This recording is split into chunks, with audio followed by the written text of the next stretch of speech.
This was a huge win for China. Not only did China not blink, they didn't fold, they didn't bend, but Trump did. Because China proved to the world that it's the new economic superpower, that the United States had to bow down because yesterday you had 0 ships coming from China into the Los Angeles ports. You saw small, medium enterprises in the United States had started laying off workers. You started to see even Republicans were complaining about empty shelves and high inflation and prices that were going to hit the shelves of Walmart and the websites like Amazon in the coming weeks. So Trump backed down. And you know what?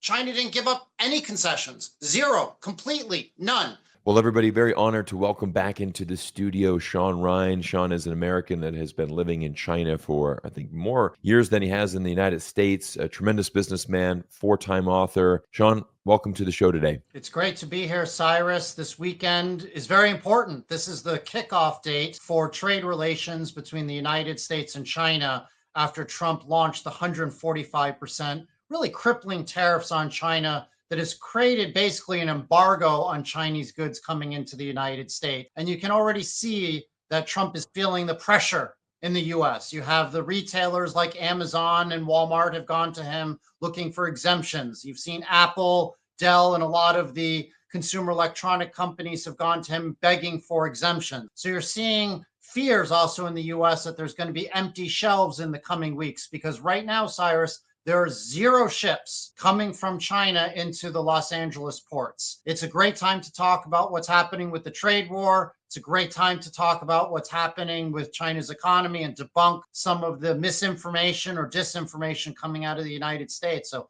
thank you for having me. No, absolutely, Shaun, and you've opened it up perfectly, exactly where I want to go. And I was looking at your recent tweets, and for anybody that wants a better insight into this, I highly recommend following Shaun on Twitter, or X, as they now call it. But you recently said that, as we're heading into this negotiation this weekend, you said that if dropping tariffs would actually mean that the U.S. lost the trade war decisively. And I want to ask you, what do you think is the most misunderstood truth about Trump's trade war with China, and how has this backfired on the United States? Well, it's backfiring tremendously on the United States. I think in the coming 3 to 4 weeks, if Trump doesn't back down, you're going to see empty shelves in America. And you're going to see, if it doesn't back down, that the Christmas season, which is coming up, is going to be bare under the tree gifts for a lot of everyday Americans. And you also see in the midterm elections, the Republicans will probably lose if Trump doesn't take these tariffs off. But what I think, you start off with a great question. What is it that Scotty, Bessent, the U.S. Treasury Secretary, are getting wrong about China?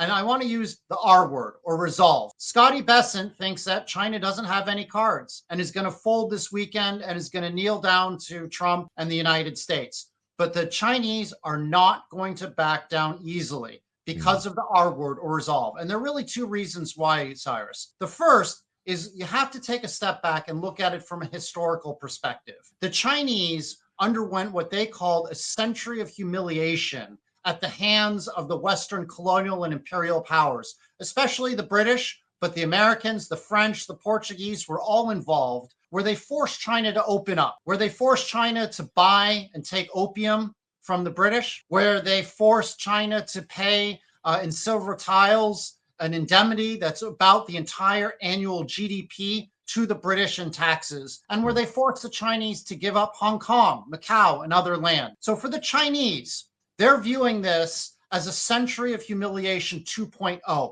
Xi Jinping himself and the Chinese people are coalescing together and saying, we are not going to bow down to Western imperial pressure again, because if we do, that could kick off another 100 years for the second time of humiliation. Xi Jinping would never be able to live if he were to do that, because the Chinese people would revolt against him. He wants to go down in the history books as the person who stood up to Western imperial powers, taking on the branch from Mao Zedong, the founder of the CPC. That's the first part.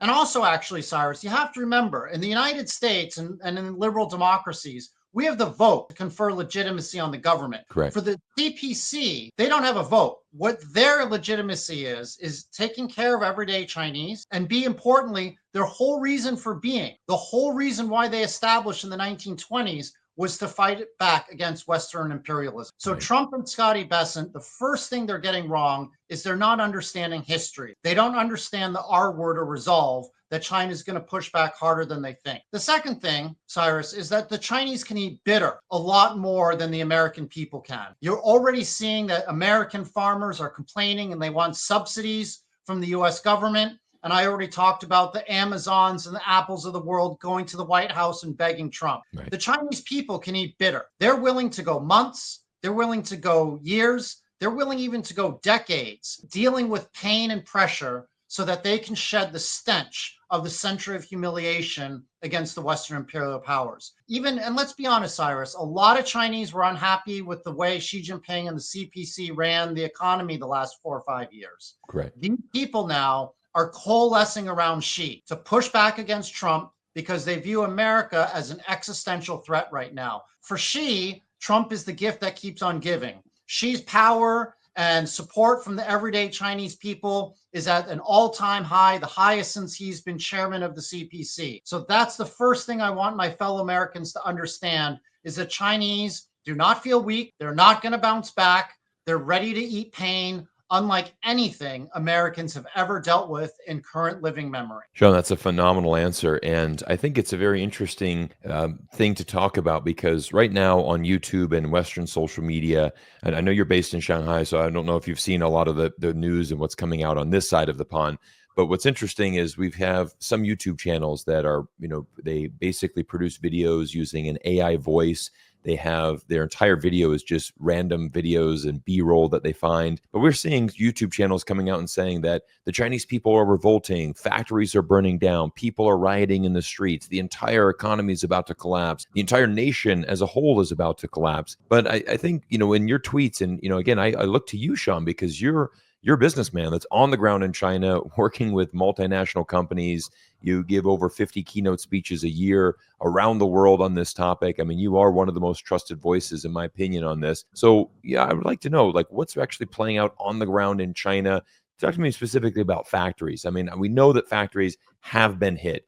How bad has it been? Is it already starting to recover a little bit? Have they started shifting a lot of production to other countries? How is China managing from that perspective, from like a factory and workers and things like that? Well, let's be honest, Cyrus. I mean, the trade war hurts America, but it also hurts China, right? The factories that export to the United States are definitely getting crushed right now. Overall, exports from China to the United States account for 14% of overall exports. Now, that's down from 18% in 2017 when the trade wars first started. But 14% is still quite a bit. So there's also, what you're seeing is factories that generate about 50 to 100,000 US in revenue, small ones in the southern province of Guangdong, really around a city called Panyu. They're getting hit very hard. A lot of these small factories are closing. A lot of these small factories are laying off workers. So there definitely is pain. There are about 15 million Chinese who are estimated to work in factories that deal with exports to the United States. So there's definitely pain. However, in the medium to long term, China's got the upper hand. Now, why? The medium and large size factories are pivoting. Instead of focusing on the United States, they're trying to export to other countries. So the numbers for April just came out, and Chinese exports went up about 8.1% in April. They went up about 20%, 25% to Africa, and just below that to ASEAN. So what's happening is, even though the small factories are getting crunched, the medium and large factories are pivoting, and they're selling to the global south, or what I like to prefer to call the global majority. So ASEAN right now actually accounts for 16% of overall China's exports. So they're a larger market than the United States. Now, importantly, Xi Jinping, a couple weeks ago, he visited ASEAN. When he went to Malaysia, he was met at the airport by the Prime Minister of Malaysia. When he went to Cambodia, he was met by the King of Cambodia. And when he went to Vietnam, he was met by the President of Vietnam. So the point being, Cyrus, is that Chinese manufacturers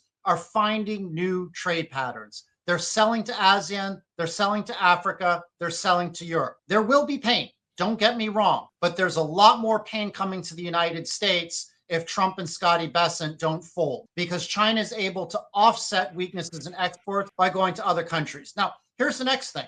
If Trump were smart, he would have targeted China specifically and built a coalition. He would have worked with the Canadians, he would have worked with the Europeans and said, let's try to corner and contain China. Instead, because of Liberation Day and his attacks on, saying Canada should be the 51st state and saying that, NATO needs to up the countries in NATO need to pay more, he's disenfranchised American allies. And so all of these countries are starting to move closer to China's economic orbit. A couple of weeks ago, I was actually in Belgium giving a keynote speech.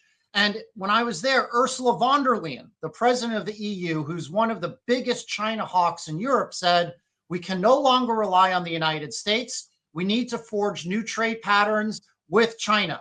And what happened this past week? Both China and Europe got rid of all of the sanctions on think tanks and members of government so that they could go back and have good economic trade again. And there's rumors that Europe is going to get rid of all tariffs on Chinese NEVs being imported into Europe. So the point being is, you're definitely seeing economic pain, but China is prepared for tariffs. They're able to forge new trade patterns with countries that used to be America's allies, but no longer trust the United States because of what Trump and Scotty Bessent are doing. Now, in terms of unrest, I'm not seeing any of that. Like I said, people are supporting Xi Jinping and the CPC because they're doing what their mandate is, taking care of everyday Chinese. There was a lot more unrest during the COVID era. Now what you're seeing, I don't want to say happiness, Cyrus, but there's a lot more optimism in the last 3 to 4 weeks in China than I've seen in the last 5 to 6 years. This is the most optimistic I've been in the economy since COVID started, because I think Chinese are saying, we've got the upper hand. Yeah. We are able to push away Trump, and it's very clear that China is winning the trade war right now. And so you see animal spirits are coming back. You see a lot of entrepreneurs are asking me for angel investing again.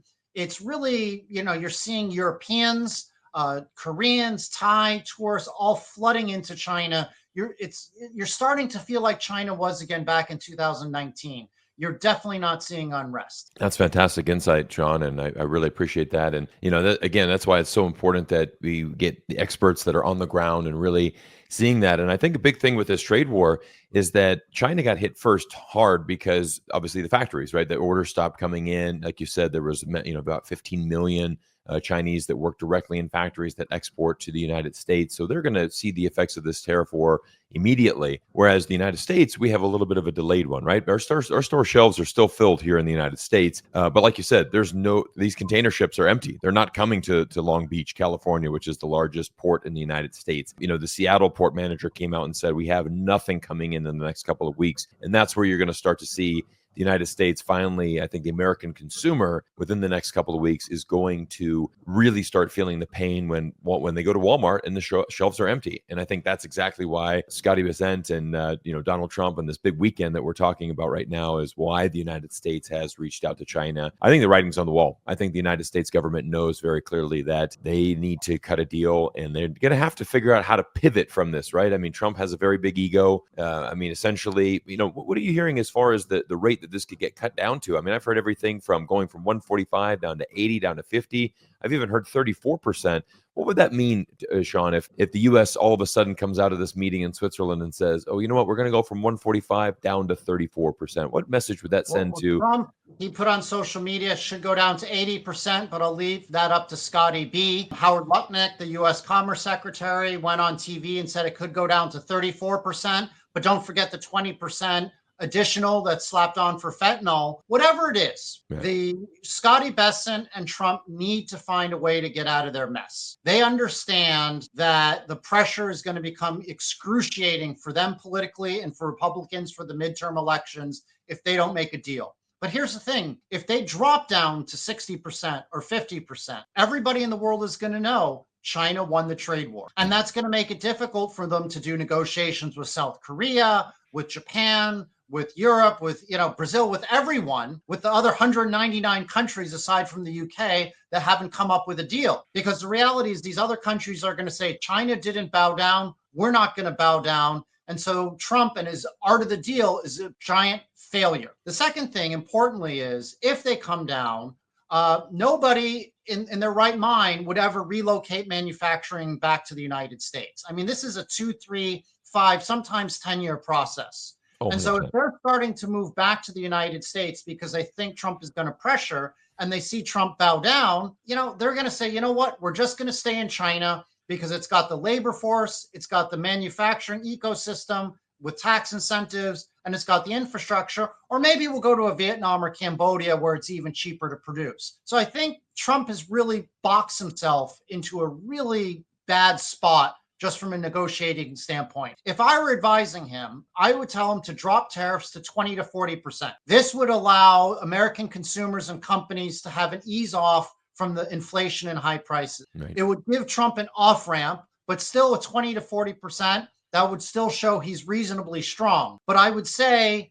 to China, we're going to go 20, 40%, but only for 90 days, because that'll let him keep a little bit of leverage against the Chinese. Right. Now, if I was advising He Lifeng, the vice premier, who's with Scotty B right now, I would tell him the opposite.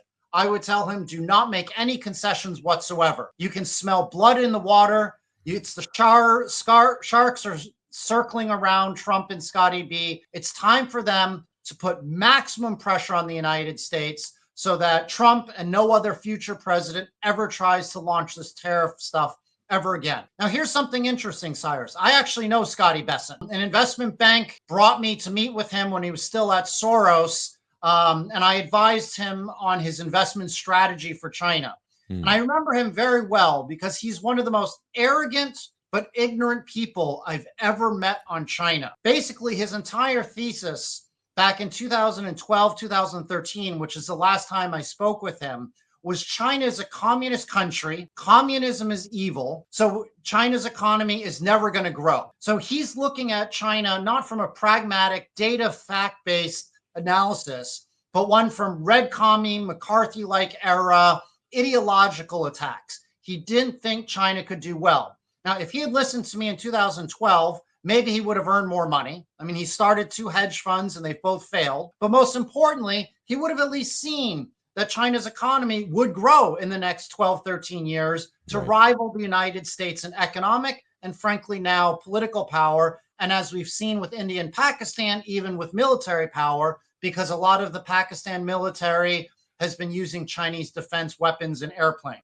But anyway, I'm scared for the United States because I love the US and I feel that we have an egotistical, ignorant Treasury Secretary who doesn't understand history, who is going to make major mistakes during the negotiating process. He's going to make American prestige look bad, and basically he's not going to win anything. My belief is Trump is going to fire Scotty Bessent by Christmas and blame the whole trade war fiasco on him. Right. And Scotty's going to be like another Rudy Giuliani, another casualty of getting too close to Trump and getting burnt. Kind of also like Elon Musk right now with Tesla and all the auto sales. If you get too close to Trump, you get burnt eventually. Yeah, that's a very good insight, John. And I think it really sets us up nice for our next pivot here because, with Scotty B and what many Americans fail to understand about China is they typically look at it from that perspective. China's communist. They're never going to grow. There's only one way to grow in the world. You have to be a liberal democracy. It's the only pathway.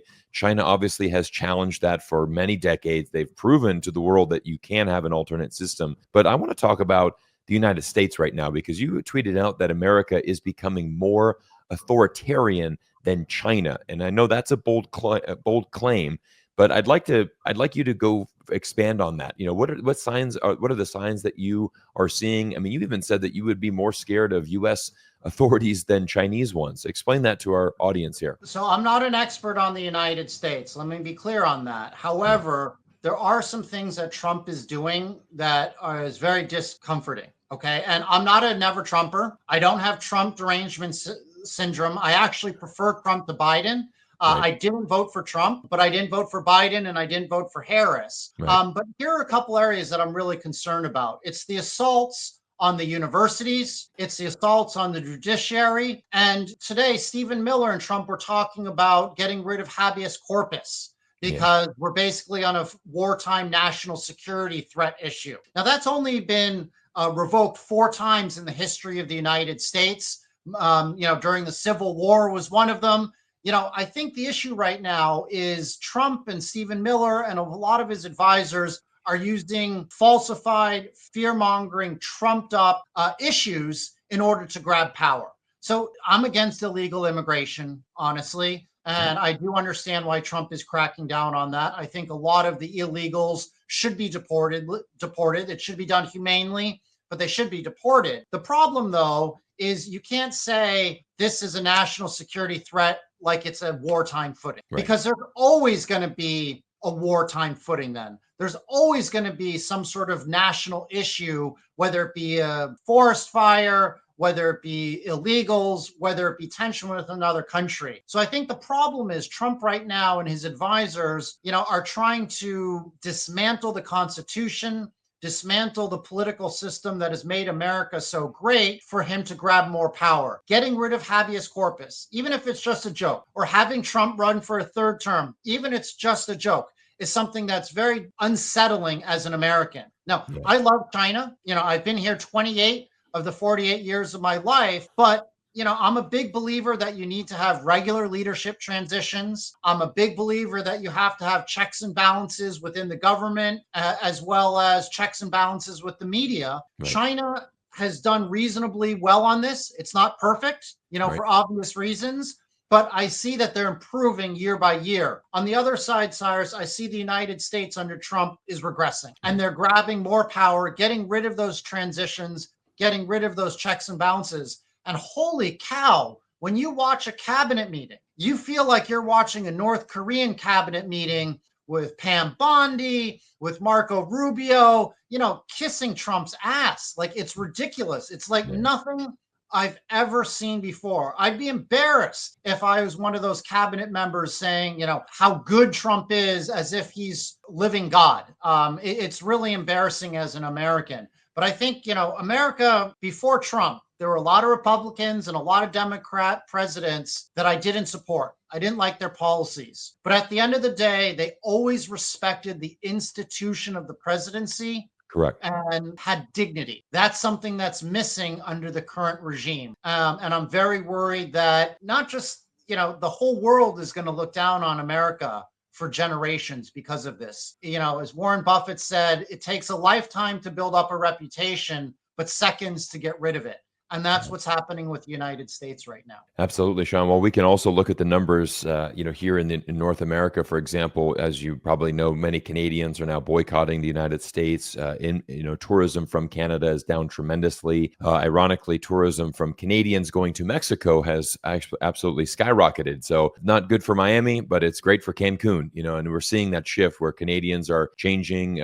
Almost all of Europe has said, we're not summer holidaying in the United States. So again, this is going to be a great example of how the United States is going to be hit a little bit further in time. But as we come to this summer season, which is peak tourism season in the United States, we're not getting the Canadians. We're not going to get the Mexicans. We're not going to get the Europeans who are going to come and, provide for our tourism industry in the United States. And a lot of that just has to do with, like you said, Donald Trump on Liberation Day, he didn't target China. He targeted the entire world. He really went very aggressively, tariffing every country, some of our closest allies. This whole conflict with Canada is just really very hard to understand, especially I know you and I have both spent some time in Canada. So very, very difficult to see as Americans, to see our country where we're becoming more isolated. It's very ironic. Trump campaigned on an America first campaign, but it's now quickly shifting to an America isolated or an America alone is what the reality of this campaign is producing right now. But it's good for China. China has gone visa free for most countries in Europe. And I think in total about 32 countries. So for 5 years, I barely heard or saw any Europeans in Shanghai or the rest of China. Now they're overrunning, and also because of the D word or deflation. This is something China honestly is facing right now. Correct. Hotel prices are crazy cheap. Food prices in restaurants are crazy cheap.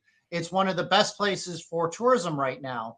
And again, Europe and Canada, they're pivoting back, to China, right? I'll give an example. And this is another reason why China has the upper hand in the trade war. America is no longer selling American beef to China. China is buying beef from Australia. China is no longer buying oil from America. They're buying oil from Canada. China is no longer buying soybeans from America. They're buying soybeans from Brazil. So what's happening is China is forging even stronger trade relations with all of these other countries, and they're opening up their borders for tourism. That's why, again, I'm more bullish on China's economy now than any time in the last 6 years. And I don't want to say ebullience because there's still a lot of anxiety over the economy, but there's sort of a happiness that's sort of spread over the Chinese population because they see China's no longer cornered. It's not like during the Biden regime where people felt desperate that China was going to deal with 20 years of sanctions like Iran has dealt with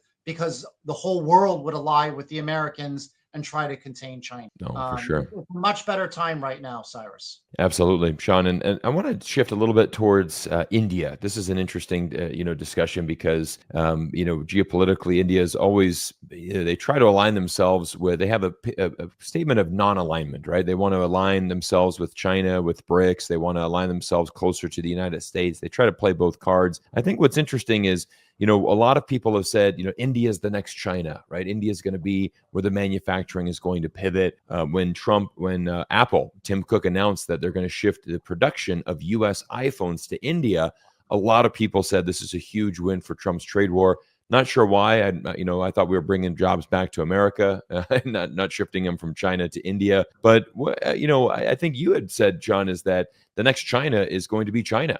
And so I'd want you to talk a little bit about, this decision from Apple. Do you think this is actually realistic that Apple's going to shift production over to India, especially given the recent news of this conflict with Pakistan? Give us your insights into this. I think purely from a political standpoint, it makes sense for Apple to shift the iPhone production to India for iPhones that are going to be sold into the United States. They're large enough. They've got the know-how to build up that ecosystem in India. And they don't want to deal with being a political donut of sorts or a ball that they're going to be attacked all the time in the United States in DC, because frankly, in many ways, Apple is a Chinese company, right? Their entire production, their entire value chain, aside from the design, is done in China. So without China, Apple wouldn't be $1 trillion company. They wouldn't be one of the most profitable companies of the last 40 years. Correct. So I think politically they had to move towards India. I don't think it's going to be easy for a lot of other companies to do that, either in manufacturing, because they don't have the infrastructure. There's too much corruption in India. My clients that have relocated to India, frankly, haven't done very well. They've had much better returns on their investment when they moved to Vietnam or to Cambodia or even to Mexico. I don't think India is going to be a major manufacturing hotspot, except for some isolated companies like an Apple. But there's two things on this. One, Apple wasn't very smart in announcing this move to India, because this is something that hasn't been quiet in mainland China. And I think a lot of Chinese are angry about this. They feel betrayed by Tim Cook and Apple right now. And so I think you're going to see a rougher time for Apple over the next 2 to 3 years in China. China has these wonderful mobile phones that you can't buy in the United States because of sanctions. Right. But, I use a Xiaomi phone. There's Huawei, there's Oppo, there's Vivo. All these phones are 30-40% cheaper than Apple and just as good, if not better. So I think this gives an excuse for the Chinese consumer to not necessarily boycott Apple, but say, you know what? Apple's not supporting China at this difficult time. Let's go buy Chinese. Yeah. And I think that's going to be a mistake for India. Now, the second part is you see this India-Pakistani tension, and this war that's ongoing right now, unfortunately. Companies want to have a stable, pragmatic, political environment to invest. Right. And India just doesn't have that right now. If they're launching missiles at Pakistan, that's just not something that's going to give C-suite executives the confidence to make a $5-10 billion investment into India. They're going to look for a safe, stable place, and that's China, right? China hasn't shot a weapon outside of its borders in 40 years. So a couple things on this. One, China is the next China. Let me repeat that, and I've said this before on your show. China is the next China. China's average per capita GDP is 5.5 times larger than India's. Scale matters. I've said this before and I'll say it again. China's going to grow about 5% this year. That's like adding an entire Vietnam and Thailand economy combined. So for all of your listeners, they're going to get bored. They're going to of me saying it over and over again. But you have to look at scale. China is the only country that's going to account for about a third of global economic growth because China is the next China. It's not India. And I think, unfortunately, as you've seen, they've banned in India 8,000 accounts on Twitter from overseas because they were talking about how India was losing 5 fighter jets and how they were losing the war. So the same censorship problems you have in China, you have in India, except China has a stable, peaceful government, unlike India. Well, Shaun, I've so enjoyed our conversation today because you always give us the truth. You always are very, very well-spoken. And I just want to say thank you so much for all the work that you do. My last question to you is just going to be about your book. I mean, you've recently authored a book called The Split. And I think this is honestly the best business book. I highly recommend it to everybody. Shaun, I get so many questions saying, Cyrus, what piece of literature can I read about China to really understand it in 2025? That's the first book that I recommend. And I wanted you just to tell our audience a little bit about this and kind of finish off our show with that. Thank you. So I appreciate the kind words about my book. I think you were the first person aside from my father in the world to have a copy of the book. I appreciate it. Basically, it's a guidebook to help companies and countries understand how do you deal with the geopolitical split between the US and China. How do you profit from China? Because even though China is the next China, it's not the place for all companies to invest. So for instance, if you're an American tech company, like an NVIDIA, like an Intel, you probably don't want to be investing in China right now because Chinese, even if they want to buy NVIDIA products, they don't trust that they can buy it and 2 to 3 years from now, we'll still be able to use it because they're worried about sanctions. Right. So what's happening is indigenous innovation. And that's the exciting part. China has invested over $100 billion on the semiconductor sector. So, investors should be looking at companies like SMIC, Yangtze Memory. These Chinese companies are really moving up in what Xi Jinping calls new productive forces. So it's in semiconductors, it's in NEVs from companies like Xiaomi or Xpeng. It's in batteries like from CATL or CATL or BYD. So it's really a very exciting time to be looking at investing in the tech sector. So my book is meant for companies and investors to understand where there are opportunities still and where they're not. And then finally, there's a lot of chapters looking at the consumer. There are about 400 million middle-class Chinese right now. I estimate that number is going to swell to 800 million over the next 5 to 10 years. As the government makes education and healthcare more accessible for poorer Chinese, as salaries continue to grow. Even though FDI is dropping, you got to remember China is still fairly much a domestic-oriented economy. It's not export-oriented anymore. So you're still seeing job creation. You're still seeing salaries going up. So the book helps people understand, how do you target Chinese youth? How do you target Chinese women? How do you target the silver hair generation? And how do you target this swelling middle class in 3rd, 4th, 5th tier cities? Next week, I'm going to spend the week in Inner Mongolia, in a small little city because it's really hot. It's booming. And I'm keynoting a conference there. Fantastic. Well, Shaun, thank you so much for your insights today. And I can't wait to drop this episode. And I want to just say thank you so much. Hopefully our travels can cross paths and we can meet each other again, either in Shanghai or the United States at some point. But thank you for all the work that you do. And for everybody listening, I want to drop Shaun's link to him on LinkedIn, on X, and then also a link to Amazon where you can also purchase that book. Fantastic read, best read about China in 2025. So everyone, thank you so much for tuning in, and we look forward to seeing you all in our next episode soon.